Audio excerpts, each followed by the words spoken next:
Saudara sekalian, Assalamualaikum warahmatullahi wabarakatuh. Terima kasih atas kehadirannya. Saya mewakili keseluruhan pemerintah, mewakili kabinet yang dipimpin oleh Presiden Republik Indonesia Bapak Joko Widodo. Malam ini akan menyampaikan pernyataan pemerintah terkait dengan kondisi politik dan keamanan pasca pengesahan Undang-Undang Cipta Kerja oleh DPR dan pemerintah pada tanggal 5 Oktober 2020 yang lalu. Saya ingin memberi pengantar dulu bahwa Undang-Undang Cipta Kerja itu dibuat untuk merespons keluhan masyarakat dulu bahwa pemerintah itu lamban di dalam menangani proses perizinan berusaha, peraturannya tumpang tindih dan sebagainya. Itu dulu.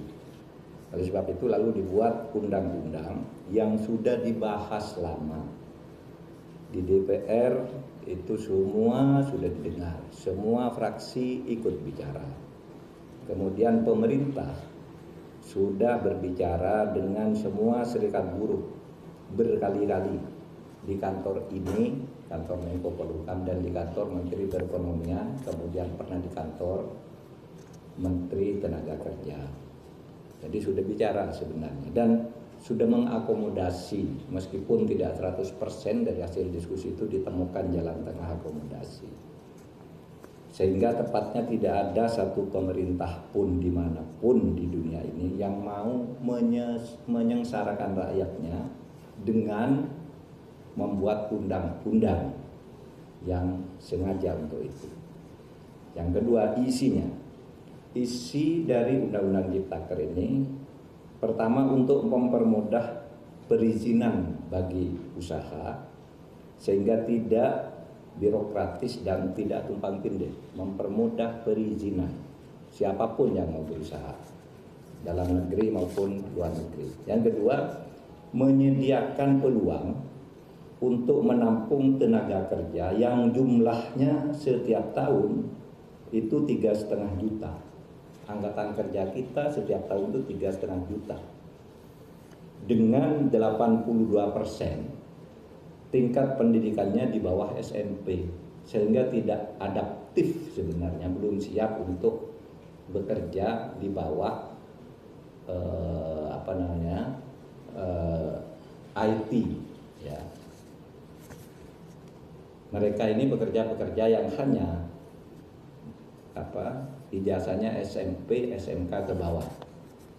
Jadi tidak bisa bekerja di padat modal, dia di padat karya yang sebagian besar. Jadi ini yang penting. Undang-undang ini bukan hanya untuk buruh yang sekarang banyak berdemo. Ini justru lebih untuk mereka yang belum bisa menjadi buruh. Untuk angkatan kerja yang akan datang makin banyak. Sedangkan hak-hak buruhnya sendiri berdasar undang-undang lama secara umum sama sekali tidak diganggu. Kemudian tentu untuk memberantas korupsi di birokrasi melalui pengurusan yang bertele-tele. Sekarang disederhanakan agar tidak ada korupsi, tidak ada pungli dan sebagainya. Yang sekarang ramai karena banyak hoax. Misalnya di undang-undang ini tidak ada pesangon bagi orang yang PHK. Itu tidak benar. Pesangon justru ada.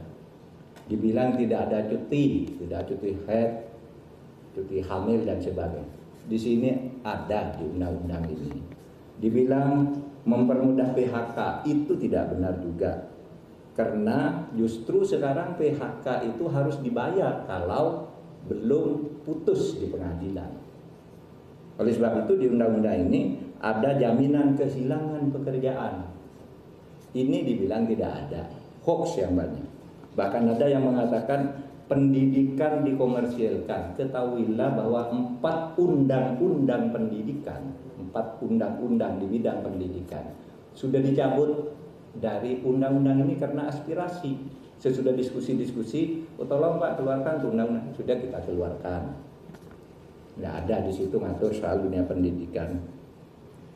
apalagi mengkomersilkan. Di situ dunia pendidikan hanya diatur di dalam pasal 65 yang justru mempermudah bahwa pendidikan itu adalah lembaga nirlaba, bukan lembaga usaha, bukan lembaga komersil. Ini ditegaskan justru di undang-undang ini, malah dibalik di dalam berita-berita yang hoax itu. Oleh sebab itu, melihat perkembangan situasi itu, pemerintah mengajak mari kita semuanya menjaga Kamtibmas, keamanan dan ketertiban masyarakat. Semua harus kembali ke posisi tugas menjaga negara masing-masing.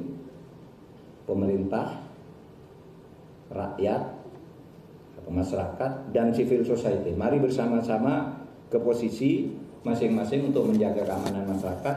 Dan untuk itu pemerintah menyampaikan pernyataan sebagai berikut.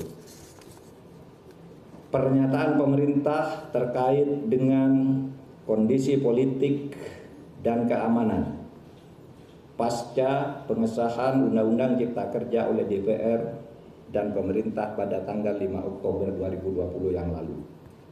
Selamat malam, mencermati perkembangan yang terjadi di lapangan terkait dengan penyampaian aspirasi tentang Undang-Undang Cipta Kerja dalam berbagai bentuknya di sejumlah daerah. Maka demi ketertiban dan keamanan di tengah-tengah masyarakat, pemerintah menyampaikan hal-hal sebagai berikut. 1. Undang-Undang Cipta Kerja dibentuk justru untuk melaksanakan tugas pemerintah dalam membangun kesejahteraan masyarakat melalui penciptaan lapangan kerja yang semakin banyak, perlindungan terhadap buruh, penyederhanaan birokrasi, dan kemudahan berusaha, serta untuk melakukan pemberantasan korupsi dan pungli, dan pencegahan tindak pidana korupsi lainnya.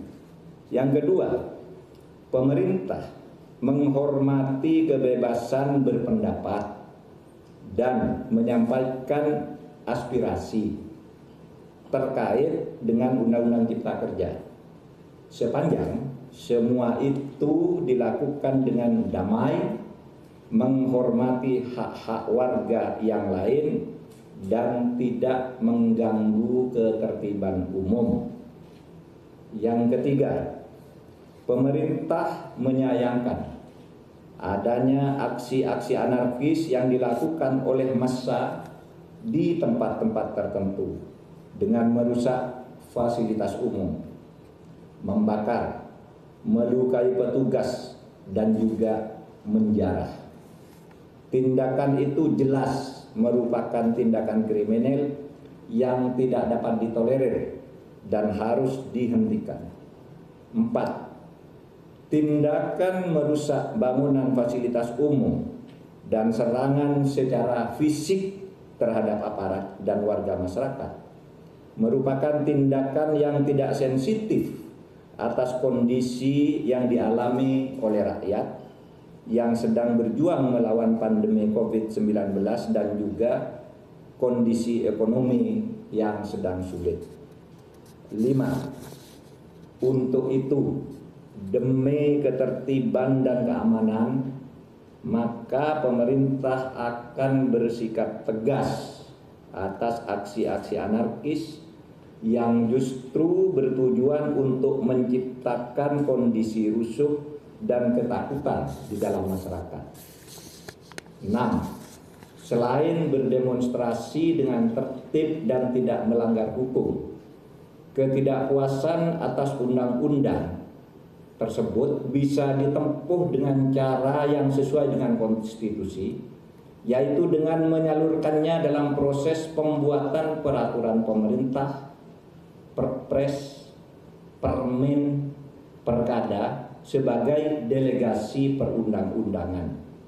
Bahkan bisa diajukan melalui mekanisme judicial review atau uji materi maupun uji formal ke Mahkamah Konstitusi. 7.